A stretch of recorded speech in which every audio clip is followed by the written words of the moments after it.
So yun guys, isang mapagpalang araw muli sa ating lahat. Welcome back muli sa aking YouTube channel. So sana okay lang kayo dahil may bagyo na naman at maulan na naman dito. So dito lang muna tayo mag-vlog sa Munting Kubo. I-update ko lang kayo sa yung native hen natin na naglilimlim dyan sa taas. Yan. Yan yung pugad niya. Kung makikita niyo sa mga previous vlog ko. Parang tumutunog na kasi na yung inahin na parang may sisiw na. So yun lang yung akala natin. Hindi pa natin na silip. So sana magkatotoo na may sisiw.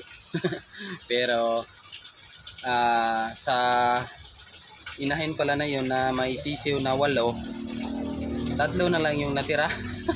Dahil siguro sa panahon kahit binigyan pa natin ng vitamina at saka gamot, ganun pa rin, 3 pa rin. So yun lang, matibay. Yun talaga yung buhay natin dito sa pagmamanok. Kung may mawawala, may darating din na bago. So, and then may bibili pala dun sa aking may lahing Brahma na yun. So 2 hen yung bibilihin niya. Nasa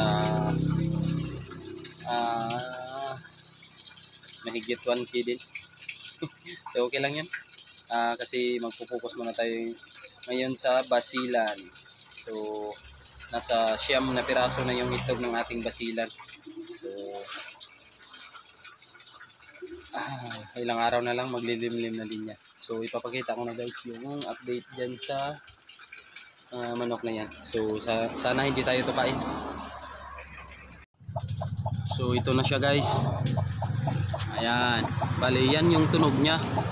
So kasi yung palatandaan ko pag ganyan yung tunog ng inahin, meron na siyang sisiw or napisa na niya yung kanyang mga itlog. So yan. So tingnan natin. At may naririnig na ako na tunog ng sisiw guys. Yan. So hello. Pasturbo muna. Oy, meron na. Yan, 2. So may 2 na guys. Yan. Yan siya. So merong sisiw na yung ating inahin na isa. Ayan guys. Bali ito yung ating isang native hen na naglilimlim na. Bali 8 yung itlog niya and then may nilagay na isa na itlog ng dirasa or manok panabong. So bali 3 days na yata itong naglilimlim. So yan, isa rin sa magandang inahin to guys. Maganda rin itong magpapisa at magalaga ng kanyang sisiw. So yan, yan yung itsura niya. So dito lang siya ng itlog sa gilid ng kusina. So yan siya guys. Mapaparami natin itong mga native natin. So yun guys, bali dito na tayo sa ating may lahing Brahma. So binibili pala to guys yung 2. Yan, at saka yung buff.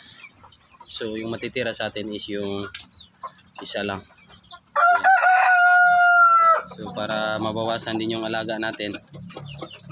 At saka iba na yung aalagaan nating manok. Kasi hirap ako sa pagpaparami ng ganitong manok. So para hindi masayang yung panahon. So yan. So malapit na rin magamit to ating shamu na to. Yan guys. And then ito yung shamu na hen. Yan guys. So, bali kinulong ko muna kasi naglulugon pa. Hindi pa pwedeng ma-breed. Yan yung isa nating shamu. So doon yung basila natin guys.